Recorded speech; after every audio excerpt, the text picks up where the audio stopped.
Hello friends, welcome to the success Kendra. Friends देखिए, आज इस वीडियो में हम लोग 67th बीपीएससी पीटी री एग्ज़ाम जो 30 सितंबर 2022 को होना है, उसके लिए पिछले एक साल की जो सबसे इम्पोर्टेंट बिहार करंट अफेयर्स के क्वेश्चंस हैं उनको इस वीडियो में हम कवर करेंगे। और देखिए, ये प्रश्न जो होंगे ये ऑब्जेक्टिव टाइप होंगे, यानी कि बहुविकल्पीय प्रश्नों को इस वीडियो में हम कवर करेंगे। इससे पहले मैंने आपको already 150 important Bihar current affairs के प्रश्नों को कवर करा दिया था। अगर आपने उस वीडियो को नहीं देखा है तो निश्चित रूप से देख लीजिएगा, लिंक आपको डिस्क्रिप्शन बॉक्स में मिल जाएगा। तो चलिए फ्रेंड्स, बिना देरी किए हुए आज का सेशन स्टार्ट करते हैं। फ्रेंड्स प्लीज़ पहले वीडियो को लाइक कर दीजिए और जब सेशन समाप्त होगा तो इसको शेयर भी जरूर कर दीजिएगा। फ्रेंड्स, जैसे मैंने आपको बताया कि इस वीडियो में हम लोग पिछले एक साल के जो बिहार के इंपॉर्टेंट करंट अफेयर्स के सबसे टॉप क्वेश्चन हैं उनको इस वीडियो में हम डिस्कस करेंगे। देखिए, 67th बीपीएससी पीटी एग्जाम के लिए यह बहुत ही इंपॉर्टेंट है और बिहार करंट अफेयर्स का ये हमारा आखिरी वीडियो होगा ऑब्जेक्टिव टाइप का। चलिए शुरू करते हैं। आज के सेशन का पहला प्रश्न पढ़िएगा कि बिहार में किस तिथि से एकल प्रयोग प्लास्टिक का उपयोग पूरी तरह से प्रतिबंधित करने का निर्णय लिया गया है। तो देखिए फ्रेंड्स, यहाँ पर जो है सिंगल यूज प्लास्टिक जो है पूरी तरह से बैन कर दिया गया है। साथ ही साथ थर्मोकोल पर भी प्रतिबंध लगा दिया गया है और यह शुरू हुआ है 1 जुलाई 2022 से। 1 जुलाई 2022 से, ये बहुत ही इम्पोर्टेंट है, इसको आप डेट सहित याद रखिएगा। ठीक है, 1 जुलाई 2022 से बिहार में सिंगल यूज प्लास्टिक का उपयोग पूरी तरह से प्रतिबंधित कर दिया गया है। साथ ही साथ थर्मोकोल का भी उपयोग प्रतिबंधित कर दिया गया है। तो ऑप्शन नंबर इसका ई राइट आंसर हो जाएगा। चलो उसके बाद देखिएगा कि पटना हाईकोर्ट द्वारा सुनाए गए एक फैसले के अनुसार पंचायत, प्रखंड या जिला प्रमुख के खिलाफ 5 साल के कार्यकाल में कितनी बार अविश्वास प्रस्ताव लगाया जा सकता है, अविश्वास प्रस्ताव लाया जा सकता है। तो देखिए, पंचायत, प्रखंड, जिला प्रमुख के खिलाफ 5 साल के कार्यकाल में एक बार अविश्वास प्रस्ताव लाया जा सकता है। फ्रेंड्स देखिए, पंचायत, प्रखंड या जिला प्रमुख के खिलाफ 5 साल के कार्यकाल में केवल एक बार अविश्वास प्रस्ताव लाया जा सकता है। तो राइट आंसर इसका ऑप्शन नंबर ए हो जाएगा, एक बार। ठीक है, देखिए अभी रिसेंटली पटना हाई कोर्ट ने एक महत्वपूर्ण निर्णय लेते हुए वैशाली प्रखंड पंचायत समिति के प्रमुख पद पर धर्मशिला कुमारी और उप प्रमुख पद पर नीलम देवी को फिर से बहाल करने का आदेश दिया है। Option number A right answer हो जाएगा, एक बार। चलिए, और देखिए इससे पहले हम लोगों ने 150 इंपॉर्टेंट बिहार करंट अफेयर्स के पिछले एक साल के प्रश्नों को कवर किया हुआ है, उसको ज़रूर देख लीजिएगा। जो बाकी बचे हुए इंपॉर्टेंट प्रश्न थे इस वीडियो में मैं आपको कवर करवा रहा हूँ, और बाकी जो है 150 इंपॉर्टेंट क्वेश्चन मैंने ऑलरेडी आपको करा दिया था। देखिए, लोगों को अपने घरों के अंदर पौधे लगाने के लिए प्रेरित करने के लिए बिहार सरकार के द्वारा किस कार्यक्रम का शुभारंभ किया गया है? बताइए, इसका राइट आंसर क्या हो जाएगा? तो देखिए, बिहार के वन, पर्यावरण और जलवायु परिवर्तन विभाग ने लोगों को संवेदनशील बनाने में मदद करने के लिए नेचर क्योर्स यू अर्थात प्रकृति आपका इलाज करती है, हिंदी में बोलें, अंग्रेजी में बोलेंगे तो नेचर क्योर्स यू अर्थात प्रकृति आपका इलाज करती है, यह अभियान शुरू किया है। और इस अभियान के तहत लोगों को अपने घरों के अंदर उन पौधों को लगाने के लिए प्रेरित किया जा रहा है जो ऑक्सीजन प्रदान करते हैं। तो राइट आंसर इसका हो जाएगा नेचर क्योर्स यू, ध्यान रखिएगा। चलो उसके बाद देखिए, हाल ही में बिहार विधानसभा ने अपनी पहली बैठक की कौन सी वर्षगांठ मनाई थी? अच्छा देखिए फ्रेंड्स, यह 2021 का दरअसल क्वेश्चन है। ठीक है, अब यहाँ पर मैं आपको क्लियर कर देता हूँ, ध्यान से सुनिएगा। देखिए, बिहार विधानसभा की पहली बैठक जो हुई थी ये हुई थी 7 फरवरी 1921 को, और 1921 को हुई थी, इसलिए 2021 7 फरवरी के दिन जो है ये 100वां वर्षगांठ मनाया गया था। अगर ये आपको 2022 फरवरी बोलता तो 101वां हो जाता। ठीक है, तो यहाँ ये आप जोड़ लीजिएगा 2021 में। ठीक है, तो ये आपका 100वां वर्षगांठ हो जाएगा। उसके बाद देखिएगा कि बिहार राज्य सड़क परिवहन निगम द्वारा बस पास की ऑनलाइन बुकिंग और अन्य जानकारी के लिए शुरू किए गए मोबाइल ऐप का नाम क्या है? बताइए। तो देखिए, बिहार राज्य सड़क परिवहन निगम ने बस पास की ऑनलाइन बुकिंग करने और अन्य जितनी भी जानकारी हैं उन सभी के लिए चलो नामक एक मोबाइल एप्लीकेशन लॉन्च किया है। तो राइट आंसर यहाँ पर देखिए चलो एप्लीकेशन हो जाएगा, चलो ऐप। अगला प्रश्न देखिएगा, नेक्स्ट क्वेश्चन है कि बिहार सरकार ने किस वर्ष तक सभी घरों में बिजली के स्मार्ट मीटर लगाने का घोषणा किया है? तो देखिए, राइट आंसर इसका ऑप्शन नंबर ए हो जाएगा 2025 तक। देखिए, बिहार में 5 लाख से अधिक घरों में स्मार्ट मीटर अब तक लगाया जा चुका है और मार्च 2025 तक बाकी सभी घरों में स्मार्ट मीटर लगाने का लक्ष्य रखा गया है, मार्च 2025 तक। चलिए फ्रेंड्स, अगर मेरा एफर्ट आपको पसंद आ रहा है तो प्लीज़ वीडियो को ज़रूर लाइक कीजिएगा। देखिए, आंगनबाड़ी कार्यकर्ताओं के शैक्षणिक स्तर में सुधार लाने के लिए किस कार्यक्रम की शुरुआत की गई है। मेरा तबीयत खराब हो गया है, गला बैठ चुका है, आप देख रहे हैं कि वीडियो में आवाज़ जो है चेंज हो गई है, तो थोड़ा सा इसके लिए मैं सॉरी चाहता हूँ। देखिए, राइट आंसर इसका क्या हो जाएगा? राइट आंसर इसका हो जाएगा सुनंदनी कार्यक्रम। ठीक है, option number A right answer हो जाएगा सुनंदनी कार्यक्रम। ठीक है, देखिए क्या होगा, सुनंदनी कार्यक्रम के तहत आंगनबाड़ी कार्यकर्ताओं को प्रारंभिक बाल अवस्था देखभाल एवं शिक्षा का 6 महीने का सर्टिफिकेट कोर्स और 1 साल का डिप्लोमा कोर्स कराया जाएगा सुनंदनी कार्यक्रम के तहत। अगला प्रश्न है कि बिहार सरकार के मिशन 5.0 का संबंध किससे है? बताइए, बहुत ही इंपॉर्टेंट क्वेश्चन है। तो इसका संबंध जो है वृक्षारोपण से है। ठीक है, 5 जून 2021 से शुरू हुआ था यह। कब? 5 जून 2021 से। ठीक है, और यह चला था 9 अगस्त तक, याद रखेंगे। सरकार की ओर से शुरू होने वाले अभियान में सरकारी और गैर सरकारी संगठन की मदद से 64 दिनों में 5 करोड़ पौधे लगाए गए थे, इसलिए इसका नाम रखा गया है मिशन 5.0। क्लियर? तो राइट आंसर इसका हो जाएगा वृक्षारोपण से। उसके बाद देखिए, मुख्यमंत्री नीतीश कुमार ने मुख्यमंत्री युवा उद्यमी योजना और मुख्यमंत्री महिला उद्यमी योजना को कब लॉन्च किया है? बताइए, अच्छा क्वेश्चन है। करेक्ट आंसर इसका क्या हो जाएगा? तो यहाँ पर देखिए, मुख्यमंत्री युवा उद्यमी और मुख्यमंत्री महिला उद्यमी योजना, ठीक है, श्री नीतीश कुमार के द्वारा स्वरोजगार और स्टार्टअप को बढ़ावा देने के लिए इस योजना का शुभारंभ 18 जून 2021 को किया गया। इस योजना के तहत युवाओं को रोजगार देने के लिए सरकार की ओर से 10 लाख रुपया का लोन 50% अनुदान के साथ मिलेगा और इसका लाभ जो है हर वर्ग और जाति के लोग उठा सकते हैं। योजना के तहत मिलने वाले ये जो 10 लाख के लोन है, इसमें से केवल 5 लाख रुपये ही चुकाने होंगे और महिलाओं को इस लोन के लिए ब्याज नहीं देना होगा। बाकी जो अन्य हैं उनको केवल 1% का ब्याज देना होगा, महिलाओं को ब्याज नहीं देना होगा और बाकी लोगों को केवल 1% ब्याज देना होगा। चलिए, उसके बाद देखिए, वित्तीय वर्ष 2022-23 बिहार की जितनी भी योजनाएं हैं, बिहार का रैंकिंग क्या है अलग अलग सूचकांक में, इन दोनों को अलग अलग वीडियो में मैंने कराया है। बिहार की योजना, परियोजना, इन सबको, अभियान, इन सबको मैंने एक वीडियो में कवर कराया हुआ है। और बिहार का स्थान जो क्या है विभिन्न सूचकांकों में, नीति आयोग के द्वारा, अलग अलग संस्था के द्वारा जो सूचकांक जारी किया जाता है उनमें, तो इनको भी मैंने कवर कराया हुआ है एक सेपरेट वीडियो में, तो देख लीजिएगा। वित्तीय वर्ष 2022-23 के लिए बिहार का अनुमानित राजकोषीय घाटा क्या है? बहुत ही इंपॉर्टेंट क्वेश्चन है यह। बताइए, इसका राइट आंसर क्या हो जाएगा? यहाँ पर देखिएगा, पूछा गया है कि अनुमानित राजकोषीय घाटा। तो देखिए, बिहार का वर्ष 2022-23 में, यहाँ पर लिखता हूँ मैं, 2022-23 में 25,885.10 करोड़ रुपये का राजकोषीय घाटा रहने का अनुमान है, जो सकल घरेलू राज्य उत्पाद, यहाँ पर देखिएगा GSDP का 3.47% है। तो ऑप्शन नंबर इसका सी राइट आंसर हो जाएगा। ठीक है, याद रखिएगा। चलिए, उसके बाद नेक्स्ट क्वेश्चन करेंगे कि वित्तीय वर्ष 2022-23 में बिहार के स्वास्थ्य पर कुल कितने रुपये खर्च किए जाएंगे? यहाँ पर देखिए, स्वास्थ्य पर पूछा गया है, तो बताइए स्वास्थ्य पर कुल कितने रुपये खर्च किए जाएंगे? तो देखिए फ्रेंड्स, इसका जो करेक्ट आंसर हो जाएगा ये आपका 16,134 करोड़ रुपया। Option number A correct answer हो जाएगा, जो कुल बजट व्यय का 6.78% लगभग है। ध्यान रखिएगा। वित्तीय वर्ष 2022-23 में कुल व्यय में से सर्वाधिक प्रतिशत आवंटन किस विभाग में किया गया है? किस विभाग में किया गया है? तो सबसे ज़्यादा आवंटन जो किया गया है, यह किया गया आपका किस पर? तो फ्रेंड्स, शिक्षा पर। ठीक है, शिक्षा पर कितना खर्च किया गया है, तो ये भी आप ध्यान रखिएगा।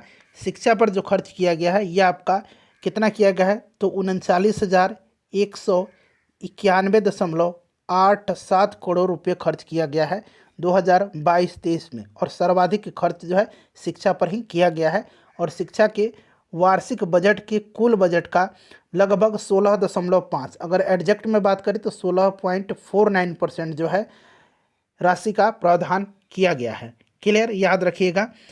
दूसरे स्थान पर पेंशन और तीसरे स्थान पर ब्याज है। चलिए आगे बढ़ेंगे कि वित्तीय वर्ष 2022-23 के लिए 7 निश्चय पार्ट 2 के लिए बजट परिव्यय क्या है, बहुत ही इंपॉर्टेंट क्वेश्चन है, बताइए। तो देखिए फ्रेंड्स, यहाँ पर अगर हम बात करें तो देखिए आत्मनिर्भर बिहार के 7 निश्चय टू 2020 से 2025, इसको आप जरूर याद रखिएगा, ठीक है। 7 निश्चय टू 2020 से 25 के अंतर्गत वित्तीय वर्ष 2021-22 पे विभिन्न विभागों के अंतर्गत कुल बजट का 5,000 करोड़ रुपये का जो है 5,000 प्रावधान जो किया गया था 5,000 करोड़ रुपये का। ऑप्शन नंबर ए जो होगा इसका राइट आंसर हो जाएगा, ठीक है। इंपॉर्टेंट है फ्रेंड्स, इसको जरूर ध्यान रखिएगा। उसके बाद देखिए बिहार बजट 2022-23 के अनुसार भारत में मछली उत्पादन में बिहार का स्थान क्या है। तो देखिए मछली उत्पादन में यहाँ पर बिहार का स्थान पूछा गया है, तो चौथा है। और देखिए अगर बिहार में मछली की प्रति व्यक्ति वार्षिक उपलब्धता पूछा जाएगा तो 9.60 किलोग्राम जो है यह बिहार में मछली की प्रति व्यक्ति वार्षिक उपलब्धता है, इसको भी आप ध्यान रखिएगा, ठीक है। चौथा स्थान है, ऑप्शन नंबर इसका डी राइट आंसर हो जाएगा। उसके बाद देखिएगा कि वित्तीय वर्ष 2019-20 में बिहार के किस जिले में प्रति व्यक्ति जीएसडीपी यानी कि सकल राज्य घरेलू उत्पाद सबसे कम है। यहाँ पर देखिए सबसे कम पूछा गया है, तो देखिए सबसे कम जो है यह कहाँ पर है, तो फ्रेंड्स यह शिवहर में है, ठीक है। देखिए बिहार राज्य में वर्ष 2019-20 में प्रति व्यक्ति सकल जिला घरेलू उत्पाद, ठीक है, अगर हम बात करें तो ये सबसे ज़्यादा पटना में है और सबसे कम जो है कहाँ पर है, तो यह शिवहर में है। पटना में 1.31 लाख रुपया है, ठीक है, लाख है ये, और शिवहर में मात्र 0.19 लाख रुपया प्रति व्यक्ति जो है सकल जिला घरेलू उत्पाद है। चलिए तो ये आपका शिवहर हो जाएगा, ऑप्शन नंबर सी इसका करेक्ट आंसर हो जाएगा, ठीक है। चलिए आगे बढ़ेंगे, नेक्स्ट क्वेश्चन कर लेंगे कि बिहार में बाल बजट की प्रक्रिया किस वर्ष शुरू की गई थी। बिहार में बाल बजट की प्रक्रिया जो है यह वर्ष 2013-14 में शुरू की गई थी, 13-14 में शुरू की गई थी, ध्यान रखिएगा। ऑप्शन नंबर इसका ये हो जाएगा राइट आंसर।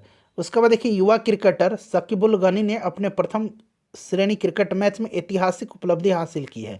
देखिए ये ऐतिहासिक उपलब्धि क्या है, इन्होंने अपने पहले मैच में ही 13 शतक जड़ दिया था। और ये बिहार के किस शहर से हैं, तो ये बिहार के पूर्वी चंपारण जिले से रहने वाले हैं, मोतिहारी राइट आंसर हो जाएगा। देखिए हाल ही में आयोजित इंडिया स्किल्स में भारतीय प्रतियोगिता राष्ट्रीय प्रतियोगिता में बिहार को कितने मेडल प्राप्त हुए हैं। तो देखिए इसमें बिहार को टोटल जो है कितना मेडल प्राप्त हुआ है, तो बिहार को टोटल इसमें 11 मेडल प्राप्त हुआ है। 11 मेडल में से 4 स्वर्ण मेडल है यानी कि स्वर्ण पदक है, 2 रजत पदक है यानी कि सिल्वर मेडल है, और 5 कांस्य पदक है यानी कि ब्रॉन्ज मेडल है। इनको जोड़ दीजिए, देखिए 4, 2, 6 और 5 11, टोटल 11 मेडल जो है बिहार को प्राप्त हुआ है।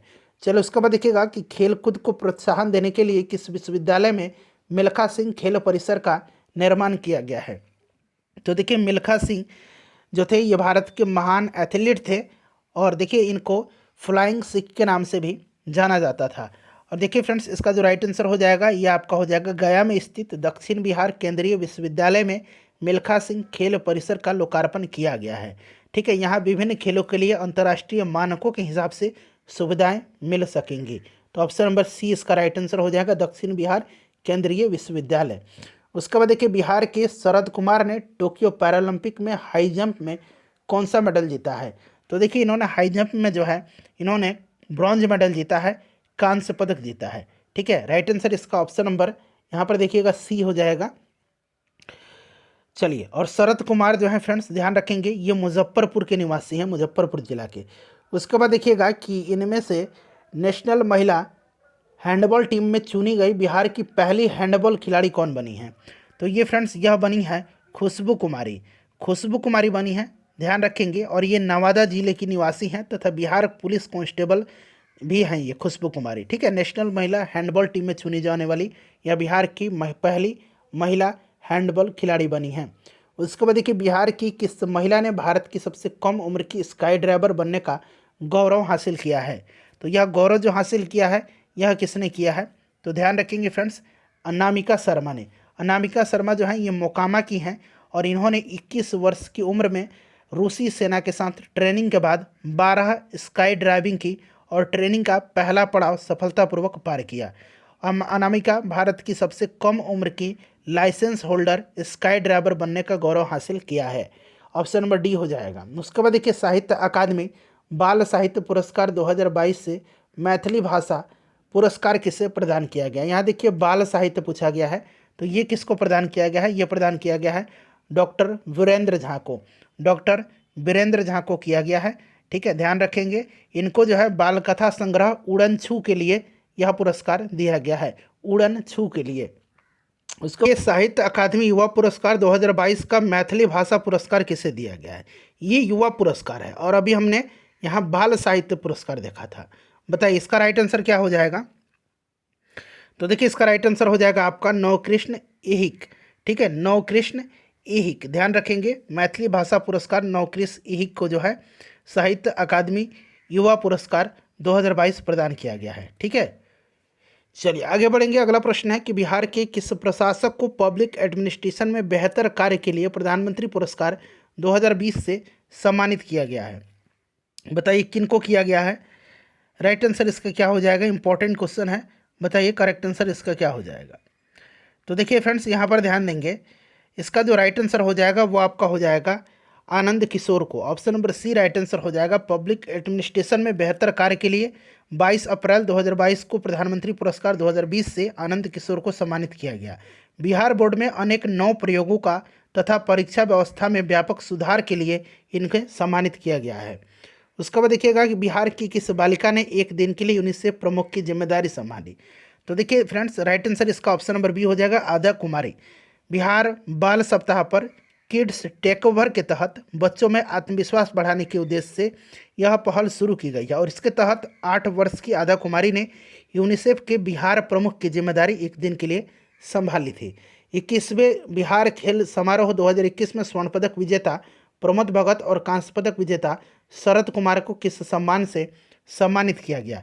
तो फ्रेंड्स इनको जो है बिहार खेल रत्न से सम्मानित किया गया है, याद रखेंगे बिहार खेल रत्न से। ठीक है, चलिए उसके बाद नेक्स्ट क्वेश्चन कर लेंगे कि गन्ने से बनने वाली गुड़ के उत्पादन को उद्योग का दर्जा देने वाला देश का पहला राज्य कौन बना है। तो फ्रेंड्स यह अपना राज्य बिहार बन गया है। ठीक है, चलिए जैगरी फ्रॉम शुगर केन को जो है उत्पादन का दर्जा देने वाला। हाल ही में बिहार के किस जिले में मंकी पार्क की स्थापना की जाएगी। मंकी पार्क की स्थापना जो है ये की जाएगी कहाँ पर, तो अररिया में, और इसका नाम रखा जाएगा रेणु वन। इसका नाम क्या रखा जाएगा, रेणु वन रखा जाएगा। ठीक है, अररिया इसका राइट आंसर हो जाएगा। चलो उसके बाद नेक्स्ट क्वेश्चन कर लेंगे। अगला प्रश्न है कि बिहार के किस जिले में निकेल का भंडार मिलने की पुष्टि भारत सरकार के द्वारा की गई है। निकेल का भंडार, तो देखिए बिहार में पोटास, क्रोमियम और निकेल के भंडार मिले हैं।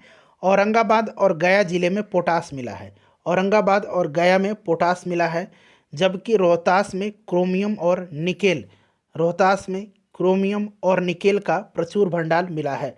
तो ये रोहतास हो जाएगा इसका राइट आंसर। और जमुई में स्वर्ण भंडार मिला है। चलिए उसके बाद देखिएगा कि बिहार का पहला 100% डिजिटल बैंकिंग वाला जिला कौन बन गया है। तो फ्रेंड्स यह जिला बन गया है Jehanabad.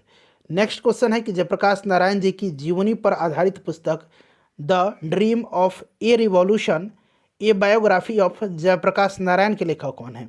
The dream of a revolution a biography of Jayaprakash Narayan पुस्तक को लिखा है सुजाता प्रसाद और बीमल प्रसाद, सुजाता प्रसाद और बीमल प्रसाद। यहाँ पर देखिएगा ऑप्शन में केवल सुजाता प्रसाद दिया गया है, दोनों का नाम आपको याद रखना है, सुजाता प्रसाद और बीमल प्रसाद। ऑप्शन नंबर डी यहाँ पर राइट आंसर हो जाएगा। तो फ्रेंड्स ये जितने भी इंपॉर्टेंट प्रश्न जो बचे हुए थे मैंने आपको कवर करा दिया। 150 क्वेश्चन जो मैंने बिहार करंट अफेयर का कराया है, लिंक आपको डिस्क्रिप्शन में मिल जाएगा, कमेंट बॉक्स में मिल जाएगा, एक बार जरूर देखें।